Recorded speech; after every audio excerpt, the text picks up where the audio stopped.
Hello students, so we were studying about enzymes और enzymes के बारे में हमने पढ़ लिया है कि हमारे पास जो हमारी एंजाइम्स हैं वो कैसे उनका मैकेनिज्म ऑफ एक्शन होता है, हमारे पास प्रॉपर्टीज फंक्शंस क्या होते हैं एंजाइम्स के, और हमारे पास स्पेसिफिसिटी ऑफ एंजाइम्स कितने टाइप की होती है, और उसके अलावा प्रो एंजाइम्स क्या होती हैं, आइसो एंजाइम्स क्या होती हैं। उसके बाद हमने माइकलिस कर्व के बारे में पढ़ लिया है।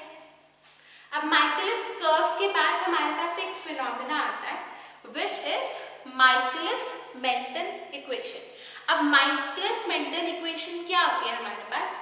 जो इक्वेशन हमारे पास हेल्प करती है in finding of the different moiety हमारे पास जो टर्म्स हमारे पास रिस्पॉन्सिबल होती हैं इन द एंजाइम एक्शन, जैसे कि हमारे पास वेलोसिटी कैलकुलेट करने के लिए, या फिर सबस्ट्रेट की कंसंट्रेशन को कैलकुलेट करने के लिए, या फिर मैक्सिमम हमारे पास वेलोसिटी को कैलकुलेट करने के लिए, या फिर रिएक्शन कांस्टेंट को कैलकुलेट करने के लिए हमारे पास जो इक्वेशन प्रेजेंट है डिपेंडिंग अपॉन दिस कर्व वो हमारे पास होती है माइकलिस मेंटन इक्वेशन।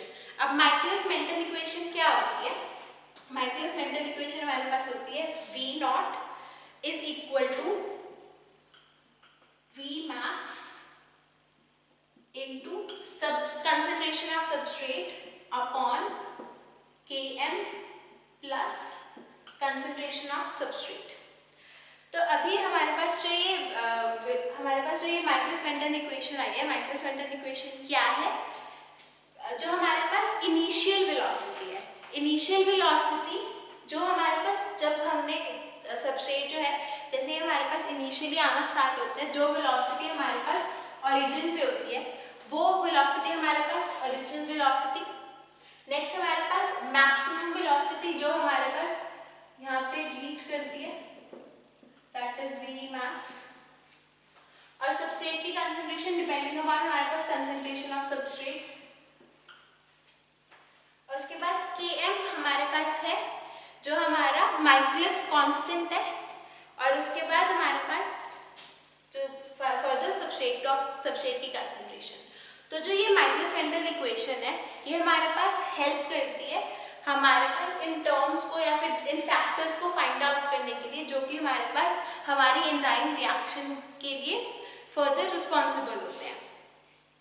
अब हमारे पास माइकलिस मेंटन इक्वेशन से हमें पता चलता है कि माइकलिस मेंटन इक्वेशन से कि हमारे पास जो माइकलिस कांस्टेंट होता है हमारे पास वो इक्वल होता है 1/V के, या फिर हमारे पास जो माइकलिस कांस्टेंट होता है वो हमारे पास इक्वल होता है, इक्विवेलेंट होता है हमारे पास सबस्ट्रेट की उस कंसंट्रेशन के ऊपर जो कि हमारे पास रिक्वायर्ड होती है हाफ मैक्सिमम वेलोसिटी को प्रोड्यूस करने के लिए। तो सबस्ट्रेट की वो कंसंट्रेशन जो कि रिक्वायर्ड होती है हमारे पास to produce the half maximum velocity is known as Km, या फिर it is equivalent to Km। So Michaelis Menten equation के अलावा अब हमारे पास देखा गया कि हमारे पास जो ये हमारा माइकलिस कर्व है इसके बहुत ज़्यादा ड्रॉबैक्स हैं। जैसे कि माइकलिस मेंटन हमारे पास जो ये कर्व है इस कर्व से हम एक्यूरेट वैल्यू को कैलकुलेट नहीं कर सकते Km की, क्योंकि हमारे पास जो ये अप्रॉक्सीमेशन की जाती है हमारे पास एक्यूरेट वैल्यू को हम Km की जो वेलोसिटी है वो हमारे पास चेंजिंग मॉइटी है। तो हमारे पास यहाँ अगर ग्राफ के अंदर देखें तो यहाँ पे वेलोसिटी कुछ और है, यहाँ पे वेलोसिटी कुछ और है, यहाँ पे वेलोसिटी कुछ और है। तो उस हिसाब से जो हमारा माइकलिस कांस्टेंट है वो हमारे पास कैलकुलेट नहीं किया जा सकता। सेकेंड क्या ड्रॉबैक था हमारे पास माइकलिस कर्व का कि हमारे पास जो हमारी V max है, जो मैक्सिमम वेलोसिटी है उसको डिटरमाइन करना भी हमारे पास इट इज नॉट पॉसिबल, क्योंकि हमारे पास जो मैक्सिमम वेलोसिटी है वो धीरे धीरे करके हमारे पास अप्रोच हो रही है। हमारे पास एक्यूरेट मैक्सिमम वेलोसिटी जो है वो नहीं हमारे पास आती माइकलिस कर्व के अंदर। और उसके अलावा हमारे पास थर्ड क्या ड्रॉबैक होता है कि जो हमारा माइकलिस कर्व है उसके अंदर क्या होता है, हाइपरबॉलिक कर्व होता है। इसके अंदर हमारे पास स्ट्रेट लाइन नहीं होती, यानी कि अब ये जो हाइपरबॉलिक कर्व है इसको हम फर्दर जिससे हमारे पास एक्यूरेट या फिर हमारे पास एक्चुअल रिजल्ट्स आए। इस वजह से हमारे पास फर्दर रिसर्च हुई और हमारे पास एक और कर्व का हमारे पास जनरेशन हुआ which is known as Lineweaver Burk plot. तो अब लाइन-वीवर-बर्ग प्लॉट क्या होता है हमारे पास? लाइन-वीवर-बर्ग प्लॉट ने बेसिकली क्या किया हमारे पास, जो भी हमारे पास माइकलिस कर्व की वजह से हमारे पास जो भी हमारे पास ड्रॉबैक्स थे उनको ओवरकम किया। उनको कैसे ओवरकम किया? अब जो लाइन-वीवर-बर्ग प्लॉट होता है वो हमारे पास एक स्ट्रेट लाइन कर्व होता है। अब स्ट्रेट लाइन होता है तो हमारे पास क्या हो जाएगा, हम Vmax को फाइंड कर पाएंगे, हम Km को फाइंड कर पाएंगे, उसके अलावा हम फर्दर एक्सट्रापोलेशन कर पाएंगे हमारी स्ट्रेट लाइन की। अब जो लाइन-वीवर-बर्ग प्लॉट होता है ये जो इसके अंदर हमारे पास जो हमारा ग्राफ बनता है, जैसे हम माइकलिस कर्व के अंदर हम ग्राफ बना रहे थे वेलोसिटी और सबस्ट्रेट कंसंट्रेशन के बीच में, वैसे ही हमारे पास लाइन-वीवर-बर्ग प्लॉट के अंदर हम ग्राफ बनाते हैं बिटवीन 1/v और 1/s। सो बेसिकली हमारे पास जो लाइन-वीवर-बर्ग प्लॉट है, लाइन-वीवर-बर्ग प्लॉट में क्या आता है हमारे पास 1/v और 1/s के अंदर हमारे पास यानी कि वेलोसिटी का रेसिप्रोकल और सबस्ट्रेट कंसंट्रेशन के रेसिप्रोकल के बीच में हमारे पास कर्व बनता है। अब ये जो हमारे पास कर्व बनता है इसके अंदर हमारे पास ये जो इक्वेशन है जो कर्व को लीड करती है वो कैसे आती है, ये हमारे पास लाइन-वीवर-बर्ग प्लॉट जो है वो माइकलिस कर्व से ही हमारे पास इंस्पायर्ड है। अब माइकलिस मेंटल इक्वेशन क्या आती है हमारे पास, V0 is equal to Vmax into concentration of substrate upon Km plus concentration of substrate. तो अब हमारे पास जो ये अब इसके अंदर हमारे पास क्या किया जाता है, अगर हम इसका रेसिप्रोकल करेंगे तो रेसिप्रोकल करेंगे तो क्या आएगा हमारे पास 1/V0 is equal to Km plus concentration of substrate upon Vmax into concentration of substrate, right. अब हमारे पास इसकी फर्दर इस रिएक्शन को हम ऐसे भी लिख सकते हैं 1/V0 is equal to Km divided by Vmax into substrate की कंसंट्रेशन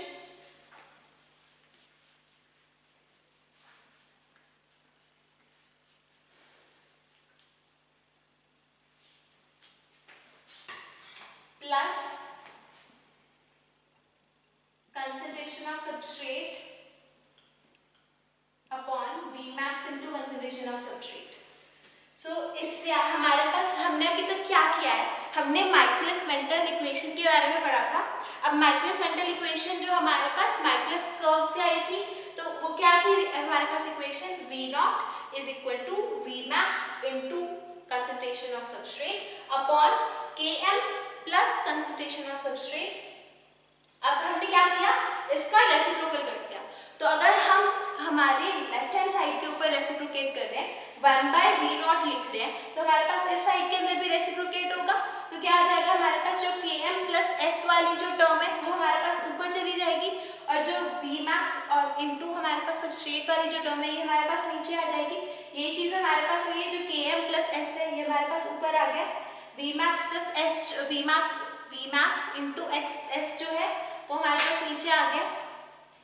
नेक्स्ट क्या होता है हमारे पास, हमने क्या किया कि हमारे पास बीच में यहाँ पे प्लस है, हमने दोनों टर्म्स को अलग कर लिया तो क्या हुआ हमारे पास 1/V0 is equal to Km upon Vmax into concentration of substrate plus concentration of substrate upon Vmax into concentration of substrate. तो हम क्या कर सकते हैं, कंसंट्रेशन ऑफ सबस्ट्रेट और कंसंट्रेशन ऑफ सबस्ट्रेट सेम है तो हम इन दोनों को कट कर सकते हैं और यहाँ पे हमारे पास जो फाइनल इक्वेशन आती है वो क्या आती है हमारे पास 1/V0 is equal to Km upon Vmax into S plus 1/S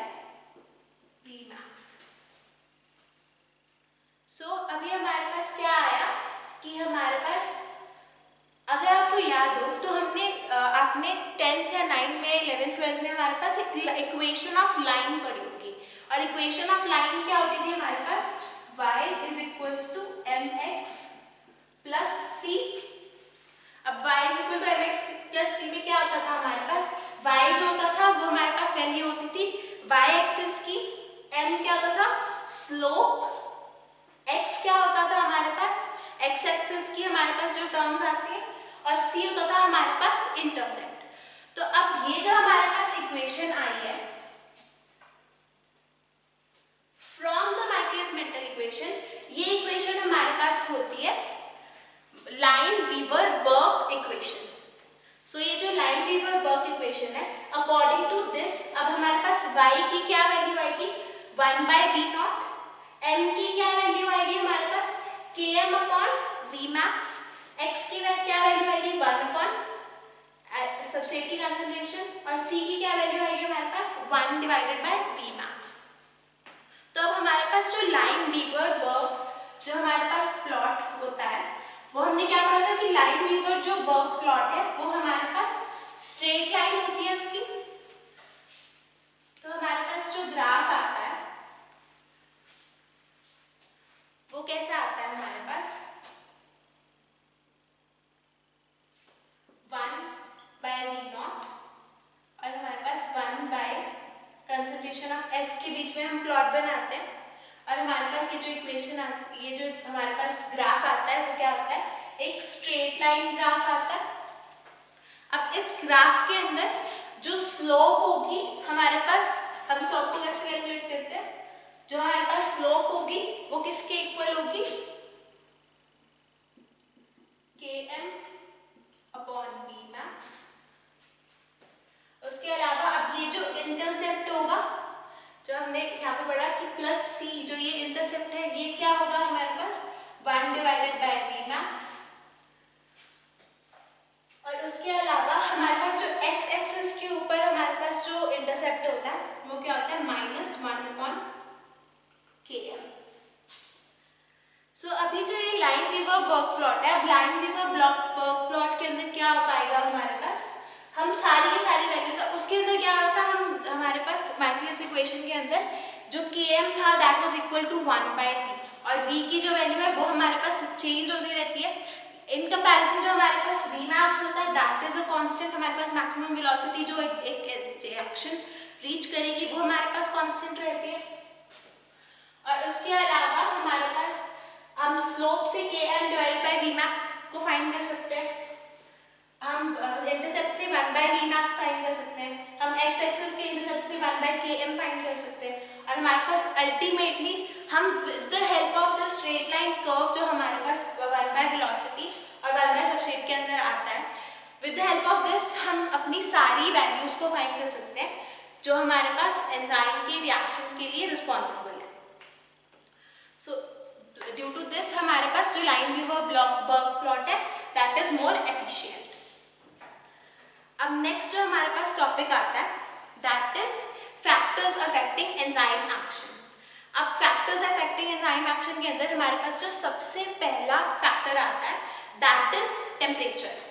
अब टेम्परेचर हमारे पास एंजाइम के एक्शन को कैसे अफेक्ट करता है, with the increase in temperature हमारे पास एंजाइम का जो एक्शन है वो इंक्रीज हो जाता है। तो हम जब हमारा टेम्परेचर इंक्रीज करते जाते हैं तब वैसे उसी के साथ हमारे पास एंजाइम का जो रिएक्शन है, जो रेट ऑफ रिएक्शन है, जो वेलोसिटी है रिएक्शन की वो इंक्रीज हो जाएगी। लेकिन ये जो इंक्रीज इन वेलोसिटी है ये हमारे पास सिर्फ और सिर्फ 40 डिग्री सेल्सियस तक ही हमारे पास इंक्रीज होता है। आफ्टर 40 डिग्री सेल्सियस क्या हो जाता है, हमारी जो एंजाइम होती है वो हमारे पास डिग्रेड होना स्टार्ट हो जाती है, जिसकी वजह से हमारे पास फर्दर इंक्रीज नहीं होता। तो जो हमारे पास रेट ऑफ रिएक्शन है, if we compare it with the temperature, तो क्या होगा, इनिशियली हमारे पास जो रेट है रिएक्शन का दैट विल इंक्रीज, लेकिन after some time it will start declining, क्योंकि हमारे पास मैक्सिमल के बाद हमारे पास 40 डिग्री सेल्सियस के बाद हमारे पास क्या होना स्टार्ट हो जाएगा, जो हमारी एंजाइम है वो डीनेचर्ड हो जाएगी। हमने पढ़ा था एंजाइम की प्रॉपर्टीज के अंदर कि एप्लीकेशन ऑफ हीट के साथ हमारे पास जो एंजाइम है वो हमारे पास डीनेचर हो जाती है। और इस वजह से हमारे पास क्या हो जाएगा, जो रेट ऑफ रिएक्शन है वो फर्दर हमारे पास डिक्लाइन कर जाएगा। अब नेक्स्ट जो फैक्टर आता है हमारे पास एंजाइम एक्शन के रिलेशन में, दैट इज पीएच। अब जो पीएच होता है, पीएच हमारे पास कैसे अफेक्ट करता है हमारी एंजाइम के एक्शन को।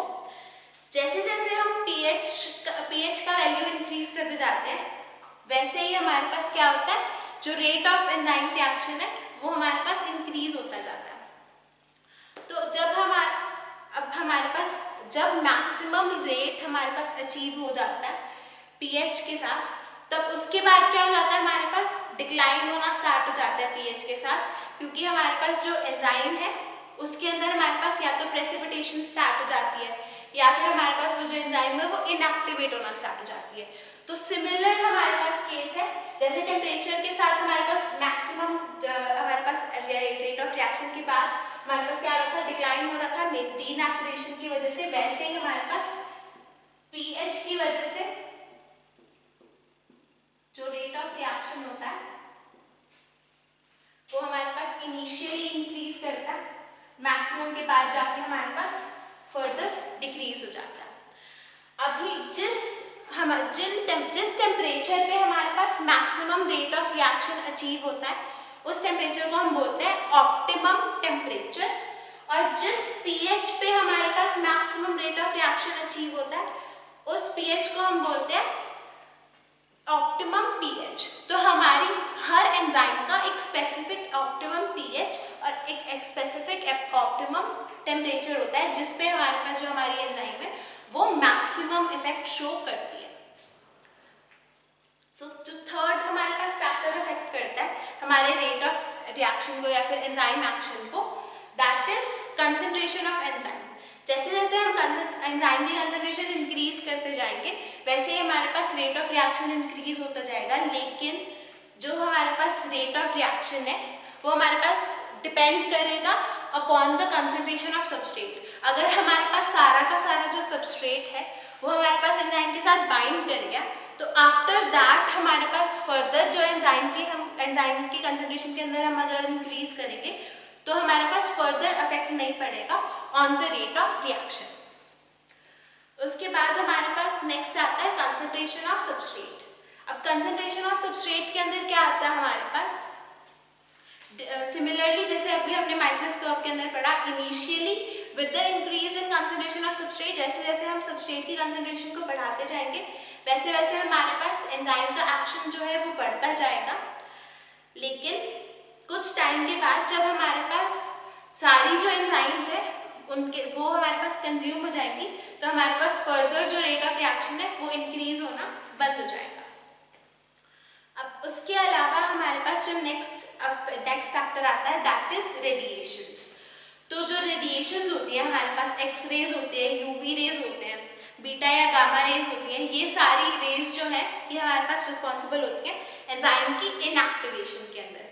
तो presence of radiation will decrease the rate of reaction, क्योंकि ये जो एंजाइम्स है ये क्या करते हैं हमारे पास, ये जो रेडिएशन है ये क्या करते हैं हमारे पास पेरोक्साइड्स की फॉर्मेशन करवाती है, और जो पेरोक्साइड्स होते हैं ये हमारे पास क्या करती है, एंजाइम्स को ऑक्सीडाइज कर देती है, और due to oxidation of enzymes जो है एंजाइम्स हमारे पास इनएक्टिव फॉर्म के अंदर कन्वर्ट हो जाती है।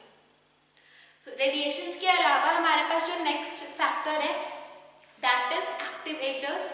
अब कुछ एंजाइम्स हमारे पास ऐसी होती हैं जो कि मेटल आयंस या फिर कोएंजाइम्स की प्रेजेंस में हमारे पास एक्टिवेट होती हैं, तो जो एक्टिवेटर्स हैं वो हमारे पास एंजाइम एक्शन को इंक्रीज करते हैं इन केस ऑफ सर्टेन या स्पेसिफिक एंजाइम्स। उसके अलावा हमारे पास इनहिबिटर्स प्रेजेंट होते हैं, तो कुछ हमारे पास जो एंजाइम्स हैं वो हमारे पास हैवी मेटल्स जैसे कि सिल्वर, मर्करी के थ्रू या फिर ऑक्सीडाइजिंग एजेंट्स जैसे कि आयोडीन के एक्शन के साथ हमारे पास इनहिबिट हो सकती है। तो जो इनहिबिटर्स होते हैं वो हमारे पास एंजाइम एक्शन को डिक्रीज करते हैं। So after the factors affecting enzyme action हमारे पास जो नेक्स्ट टॉपिक आता है एंजाइम्स के related, that is effect of metal ions on the enzymes. अब जो हमारे पास कुछ हमने अभी पढ़ा कि कुछ एंजाइम्स ऐसी होती हैं जो कि with the help of metal ions हमारे पास एक्टिवेट होती हैं।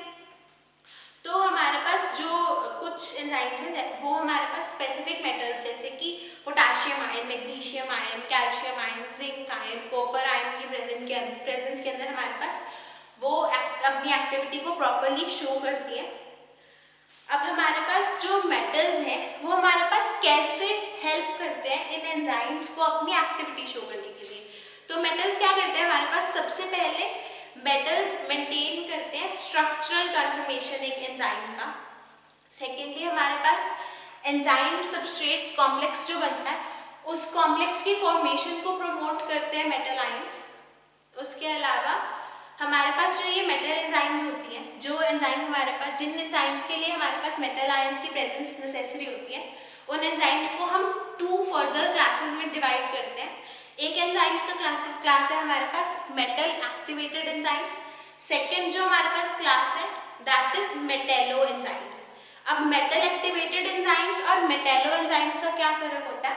जो मेटल एक्टिवेटेड एंजाइम्स होती हैं वो एंजाइम्स हमारे पास, उन एंजाइम्स के अंदर जो हमारे पास मेटल होता है वो हमारे पास लूजली बाउंड होता है।